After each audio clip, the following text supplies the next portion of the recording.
నమస్కారం వార్తలకు స్వాగతం. ముందుగా ముఖ్యాంశాలు.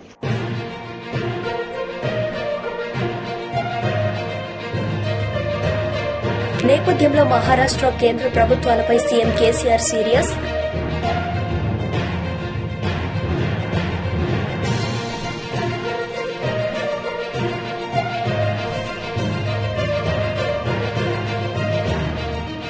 టీడీపీ పోలిట్ బ్యూరో సభ్యులు వర్ల రామయ్యగా మీడియా సమావేశం, వైసీపీపై ఫైర్.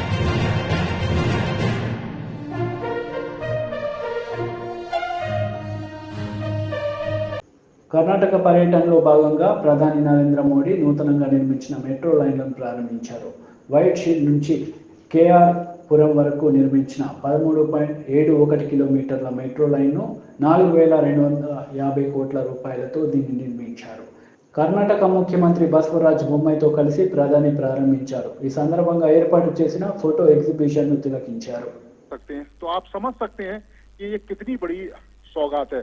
और दूसरा, अगर हम शैला देखें कि जिस तरीके से यहाँ पर लगातार मेट्रो का जो जाल है बिछाया जा रहा है, सरकार की एक योजना है कि 2031 तक 317 किलोमीटर मेट्रो का जो नेटवर्क है वो इस पूरी सिटी के अंदर बिछा दिया जाएगा। तो पूरी सिटी जो आज जाम की समस्या से जूझती है, जहाँ लोगों को घंटों जाम में बिताना पड़ता है, तो वो समस्या हमेशा के लिए दूर हो जाएगी। और इस समय प्रधानमंत्री खुद मेट्रो जो ट्रेन है, जो नई मेट्रो ट्रेन, और ये देखिए नीरज, ये तस्वीरें जब प्रधानमंत्री टिकट खरीदते हुए मेट्रो स्टेशन पर, बड़ी सुखद होती हैं तस्वीरें जब हम देखते हैं कि हमारे देश के प्रधानमंत्री जो पब्लिक यातायात के जो साधन हैं उनमें सफर कर रहे हैं, मेट्रो ट्रेन में सफर करते हुए कई बार हमने उनकी तस्वीरें देखी हैं और आज फिर बड़ा सुखद अनुभूति देती हैं। देखिए, बिल्कुल अनुभूति देती हैं। एक आम आदमी की तरह प्रधानमंत्री सफर करते हैं। एक आम आदमी जैसे मेट्रो में जाता है, उसे सबसे पहले टिकट लेनी होती है, उसके बाद तमाम जो प्रोटोकॉल है जो उनको फॉलो करना होता है, उसी के बाद वो मेट्रो में सफर कर सकता है। उसी तरीके से प्रधानमंत्री जाते हैं। और यही कारण है, आपने देखा भी होगा कि सबसे पहले जब प्रधानमंत्री यहाँ पहुंचे तो उन्होंने मेट्रो की टिकट ली। और मैं आपको बता दूं कि ये जो लाइन स्टार्ट हुई है मेट्रो की, यहाँ पर व्हाट्सएप से भी आप टिकट ले सकते हैं। इस तरह की कह सकते हैं कि देश में पहली ये मेट्रो ट्रेन है, अत्याधुनिक सुविधाओं से ये लैस है। और अगर इसकी खूबी की बात करें तो रीजनरेट ब्रेकिंग सिस्टम इसमें लगाया गया है कि अगर ब्रेक भी लगती है तो उससे जो एनर्जी जनरेट होती है उसका भी जो इस्तेमाल है वो यहाँ पर किया जाएगा। और इसके अलावा सोलर पावर यहाँ पर है, बैटरी चार्जिंग की सुविधा यहाँ पर मौजूद है। इसके यानी साथ कि हम कह सकते हैं ये हाइब्रिड ट्रेन है। देखिए, बिल्कुल कह सकते हैं। और इसके साथ साथ अगर आप देखें तो रेन वाटर हार्वेस्टिंग की सुविधा भी इस जो ट्रैक है जहाँ पर बनाया गया है वहां पर मौजूद है। और 132 जो लाख लीटर है हर साल जो पानी है उसको जनरेट कर सकते हैं, उसको इकट्ठा कर सकते हैं। और इसके साथ साथ ही अगर देखें तो जिस तरीके से वातावरण का भी ध्यान रखा गया है और 68,000 से ज्यादा जो पेड़ हैं वो शैला लगाए गए हैं, तो आप समझ सकते हैं कि किस तरीके से ग्रीनरी है उसको भी प्रमोट किया गया है और जो वातावरण है उसका भी ध्यान रखा गया है। तमाम तरह की जो सुविधाएं हैं उससे सुसज्जित है। और खासतौर से अगर हम देखें इस मेट्रो का जो लोगो जिस तरीके से डिजाइन किया गया है, तो इस लोगो में अगर आप जो डॉट आपको 5 दिखाई दे रही है तो वो पूरा का पूरा बेंगलुरु शहर है उसको दर्शाता है। एक रंगोली की तरह उस लोगो को बनाया गया है। और बेंगलुरु का उत्तर, पूर्व, पश्चिम और दक्षिणी और मध्य हिस्सा उसमें दिखाया गया। और उसके साथ साथ वो ग्रीन और पर्पल कलर से बनाया गया है, जिसमें ग्रीन एनर्जी कह सकते हैं कि ग्रीन एनवायरनमेंट का प्रतीक है और पर्पल टेक्नोलॉजी का प्रतीक है। तो इस तरीके से इस पूरी मेट्रो की जो लाइन है उसको बिछाया गया है ताकि वातावरण का भी ध्यान रखा जाए, एनर्जी का भी ध्यान रखा जाए और लोगों की सुविधा है उसका भी ध्यान रखा जाए। शैला, बिल्कुल। अच्छा, आपसे ये भी जानना चाहेंगे कि ये मेट्रो लाइन कौन कौन से ऐसे एरियाज हैं जहां पर जिनके यात्रियों के यातायात को ये आसान बनाएगी, कौन कौन से एरियाज को ये कनेक्ट कर रही है? देखिए, ये अगर हम देखें तो व्हाइट फील्ड एरिया है जो जिसे आईटी हब कहते हैं। और व्हाइट फील्ड से जब आप बेंगलुरु शहर की तरफ जाते हैं तो केआर पुरम जो इसका जो लास्ट मेट्रो स्टेशन है और वहां से एक तरीके से हम कह सकते हैं कि पूरा जो शहर है उसकी शुरुआत होती है, तो वहां से ये सीधा कनेक्ट कर रही है। और 13 किलोमीटर से ज्यादा का ये सफर है। और इस सफर को तय करने में जो लोग हैं उनको पहले 2 से ढाई घंटे की दूरी लगती थी, क्योंकि इतना ज्यादा जाम रहता था इस पूरे इलाके में, क्योंकि हैवी ट्रैफिक था और बड़े पैमाने पर आईटी कंपनियां थी, उनके कर्मचारी थे, बहुत सारे ऑफिसेस यहाँ पर मौजूद थे। तो उस वजह से जो लोग हैं उनको तमाम दिक्कतें होती थी और समय पर ऑफिस पहुंचने में भी उन्हें परेशानियां होती थी। लेकिन अब उनकी ये जो परेशानियां हैं वो दूर हो जाएंगी और कह सकते हैं कि एक बड़ी सौगात है मेट्रो इन लोगों के लिए। जब हमने लोगों से बात भी की थी, उनका कहना है कि हमारा एक बड़ा हिस्सा पूरे दिन का सम्मान निधि मिलती है और 4,000 रुपए ऐड करती है कर्नाटक सरकार। तो इस तरीके से जो डबल इंजन का जो फायदा है वो सीधे सीधे आम जो लोग हैं उनको मिलता है। और ये जो मेट्रो ट्रेन है वो कहीं ना कहीं बताती है कि जो तकनीक है और जो इंफ्रास्ट्रक्चर है उस पर आने वाले समय में और भी तेजी के साथ विकास किया जाएगा। और आपने देखा भी था कि एक टारगेट भी है कि 2031 तक 300 किलोमीटर से ज्यादा का मेट्रो का जो ट्रैक है वो बिछा लिया जाएगा। बिल्कुल, अब जब यातायात को रफ्तार मिलेगी तो विकास की गति को और ज्यादा रफ्तार मिलेगी। और प्रधानमंत्री नरेंद्र मोदी ने जिस तरह से आपने कहा कि व्हाट्सएप के जरिए भी आप अपना टिकट बुक कर सकते हैं, और प्रधानमंत्री नरेंद्र मोदी का तो हमेशा से जोर है डिजिटल इंडिया पर और डिजिटलाइज करने के लिए, चीजों को आसान और सुगम बनाने के लिए वो लगातार प्रयास कर रहे हैं। उन्होंने कहा भी है कि आजादी के अमृत महोत्सव पर देश ने विकसित होने का संकल्प लिया है। देखिए, बिल्कुल 2047 तक देश को विकसित होना है और निश्चित तौर पर, और जब हमारा देश विकसित होने की राह पर आगे चलेगा तो तकनीक का भी हमें सहारा है वो लेना पड़ेगा। और आपने देखा भी होगा कि प्रधानमंत्री लगातार तकनीक का जिक्र करते हैं और तकनीक ने कितनी लाइफ बदल की है। और खासतौर से कोरोना काल में जिस तरीके से तकनीक का प्रयोग किया गया, आपदा में अवसर ढूंढे गए और हमारे तमाम जो वैज्ञानिक हैं और हमारे तमाम जो कारोबारी हैं जिस तरीके से उन्होंने काम किया, तो आज देश जिस तरक्की की राह पे आगे चल रहा है उनका एक बड़ा योगदान है।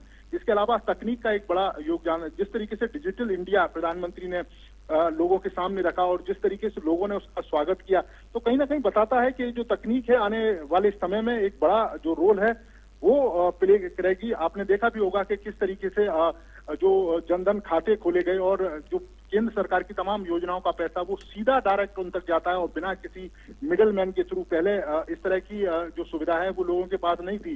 पहले एक बड़ा कमीशन बीच के लोग रख लेते थे, लेकिन अब ये बिल्कुल देखने को नहीं मिलता है। केंद्र सरकार की जो भी योजनाएं हैं उनका सीधा सीधा जो लाभ है वो लोगों तक मिलता है। आपने देखा होगा कि किस तरीके से गरीबों को पक्के घर दिए गए, गरीबों के घर में नल से जल जो है वो पहुंचाया गया, उज्ज्वला का जो गैस कनेक्शन है वो लोगों को, गरीब लोगों को दिए गए, बिजली के कनेक्शन हो, गांव तक सड़कें पहुंचाई गई, अस्पताल बने और लोगों का जो इलाज है वो कराया गया। आपने देखा आयुष्मान भारत के द्वारा किस तरीके से जो लोग हैं वो अपना इलाज करा सकते हैं। तो ये एक बड़ा चेंज है और यही कारण है कि जब 2047 की बात प्रधानमंत्री करते हैं कि हमारा देश विकसित होगा, तो उसमें ये तमाम जो तकनीक, भारत के लोगों का जो सहयोग, हमारे यहाँ पर जो नए नए उद्योग, हमारे यहाँ के जो व्यवसायी, तमाम तरह के नवाचार जो हो रहे हैं, तो ये एक बड़ा जो रोल है वो प्ले करेंगे।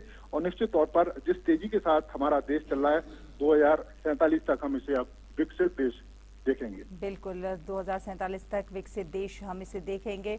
और ये जो मेट्रो लाइन का उद्घाटन आज प्रधानमंत्री नरेंद्र मोदी करेंगे, ये सचमुच एक बहुत बड़ी सौगात होगी कर्नाटक वासियों के लिए, बेंगलुरु वासियों के लिए। क्योंकि नीरज, हम जानते हैं, हम और आप दिल्ली में रहते हैं और हम जानते हैं कि मेट्रो लाइन दिल्ली में आने से पहले किस तरह जाम की स्थिति होती थी। घंटों घंटों जाम में फंस जाते थे और कई दफ्तर जाने के लिए या कॉलेज जाने के लिए कई घंटे पहले निकलना होता था। लेकिन जब यातायात सुगम होता है तो बहुत सारी चीजें आसान हो जाती हैं और आप अपने मस्तिष्क को भी और ज्यादा बेहतर कामों के लिए इस्तेमाल कर सकते हैं। देखिए, बिल्कुल आपने देखा होगा, अगर आप कल्पना करें कि दिल्ली में द्वारका से अगर आप बाया रोड धौलाकुआ होते हुए अगर आप आए तो किस तरह की स्थिति रहेगी और जाम में कितना समय आपको बिताना पड़ेगा। लेकिन वही अगर आप मेट्रो से आए तो आप आधा घंटे के अंदर आप अपने ऑफिस भी पहुंच सकते हैं और दिल्ली के दिल कनॉट प्लेस में भी पहुंच सकते हैं। तो ये एक बड़ा चेंज है और जब लोगों के पास समय बचता है तो उनकी क्रिएटिविटी है वो भी बढ़ती है और जो समय है उसका जो सदुपयोग है वो भी लोग कर सकते हैं। और खासतौर से फ्यूल है, फ्यूल में మహారాష్ట్ర కాందర్లోహల్లో జరిగిన బీఆర్ఎస్ పబ్లిక్ మీటింగ్లో సీఎం కేసీఆర్ పాల్గొని మాట్లాడారు. ఈ సందర్భంగా పలువురు మహారాష్ట్ర నాయకులు బీఆర్ఎస్లో చేరారు. ఈ నేపథ్యంలో మహారాష్ట్ర కేంద్ర ప్రభుత్వాలపై సీఎం కేసీఆర్ మండిపడ్డారు. इस देश में जब तक हम अलग अलग रहेंगे, जाति के नाम पर, धर्म के नाम पर हम बटे रहेंगे, तब तक हम ऐसे ही रहेंगे. हमारे किसान आत्महत्या करते ही रहेंगे. मेरा विनती आपसे एक ही है, जब आप इकट्ठे हो जाओ तो देखो कैसा आप 6,000 आ गया, उसके बाप भागते भागते अपने गलियों में आ जाएगा. मैं आपको एक मंत्र देता हूं, किसान के एकता ही एकजुट होना ही इसका मंत्र है. तो कब तक, कहां तक हम एकजुट हो पाते हैं, इसमें हमारा नतीजा मिलता है. इसका नतीजा यहीं से मिलेगा. मैं आपसे एक ही बात, सरकार हमारी तरफ क्यों नहीं पलट के देखते 75 साल के बाद? मतलब क्या है, हमको इजी ले रहे हैं. भाई किसान बेचारा कहां जाएगा, या तुमको देगा या मुझे देगा, या भाजपा को देगा या कांग्रेस को देगा, या रीजनल पार्टी एक दो है तो या उनको देगा तो इनको देगा, कहां जाएगा? या वोट नहीं डालेंगे क्या? ये उनका सोच है. तो इसलिए हमारे बातों को कोई दिल पे नहीं लेता. मेरा आपसे प्रार्थना है, भरपूर पानी अगर हर खेत में, हर एकड़ में चाहिए, भरपूर करंट हमारे किसान को फ्री में चाहिए, तो एक झलक दिखाइए, एक ही झलक, एक झलक. ये मैं आज इस लोहा के सभा से ऐलान करता हूं, अभी मैंने बीआरएस पार्टी का रजिस्ट्रेशन भी करवाया.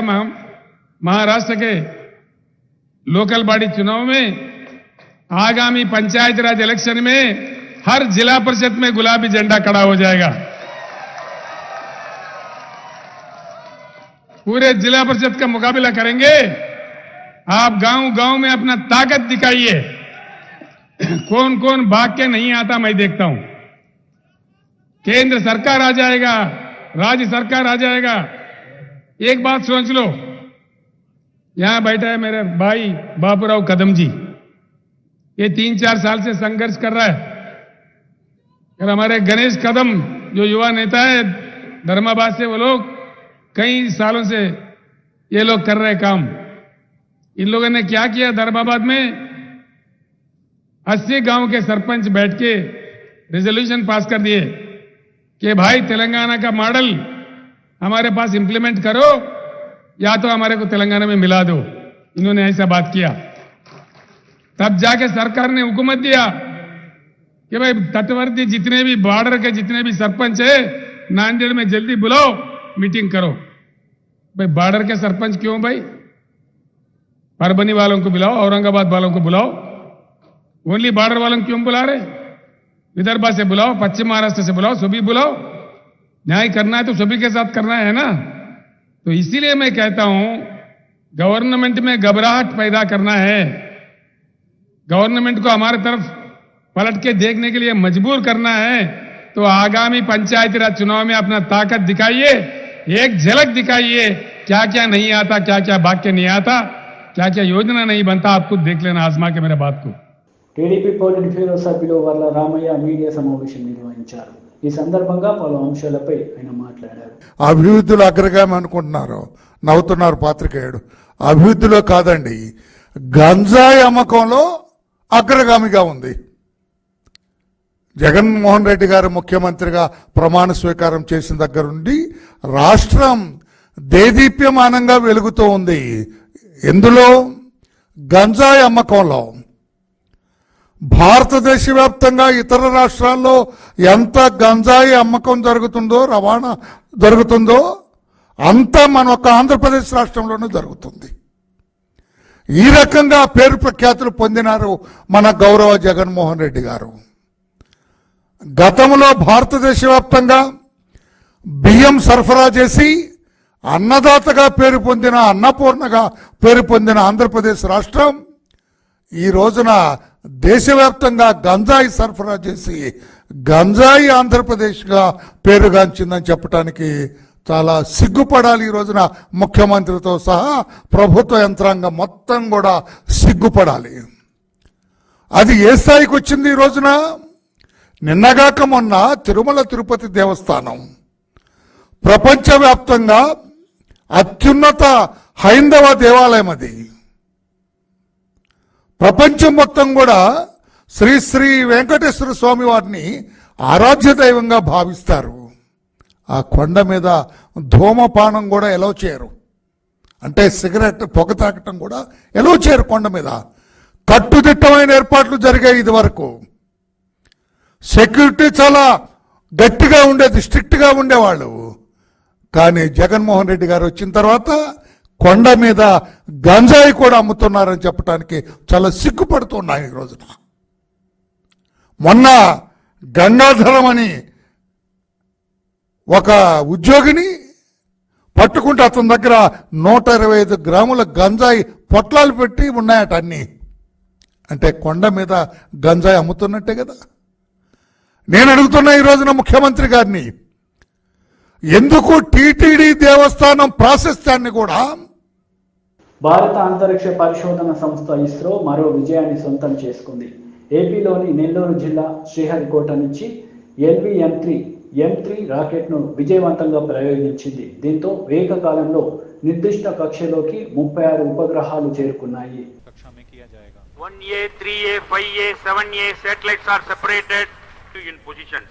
Others shall reassemble at 10 times. Congratulations to NSIL and ISRO and OneWeb for the successful launch of LV-M3 OneWeb India 2 mission. As we know today, the first 16 satellites of the series are already placed in the right orbit, and now it has gone in the far south of the Earth, and we will be getting confirmation of the remaining spacecraft separation soon once the onboard storage data is acquired by our Indian ground stations. Till now, based on the observations, the vehicle has done extremely well. It went up to the right orbit and placed spacecraft at the right orbit, and also with very minimal disturbances to it. So I am very happy today for the consecutive launch success of GSLV Mark 3, that is LV-M3. And I want to specifically thank NSIL for bringing this opportunity to us, and also for the confidence that OneWeb India team has on ISRO for building this rocket for them for this commercial launch.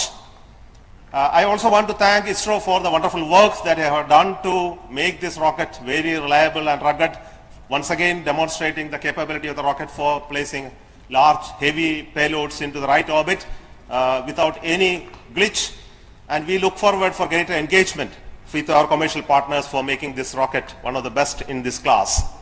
So specifically, I want to thank the entire ISRO family, the GSLV Mark 3 project team, for making this historic event happen today.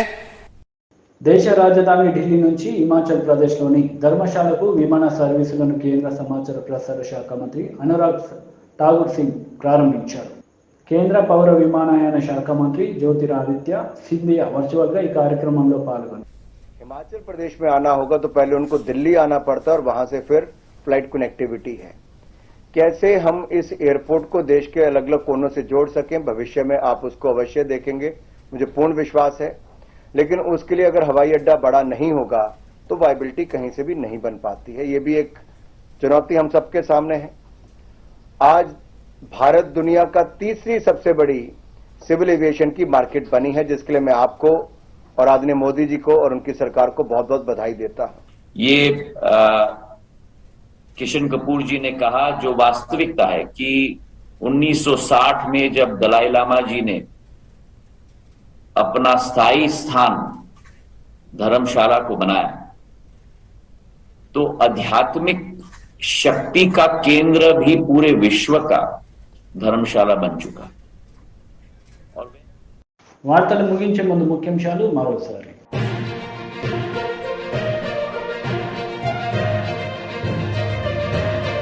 నేపథ్యంలో మహారాష్ట్ర కేంద్ర ప్రభుత్వాలపై CM KCR serious.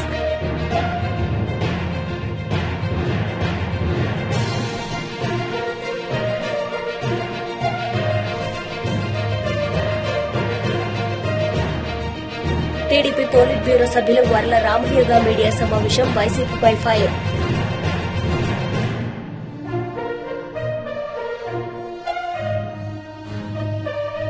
ఈ వార్తలు ఇంతటితో సమాప్తం. తిరిగి ప్రసారమయ్యే వార్తలు మళ్ళీ కలుద్దాం. అంతవరకు సెలవు. నమస్తే.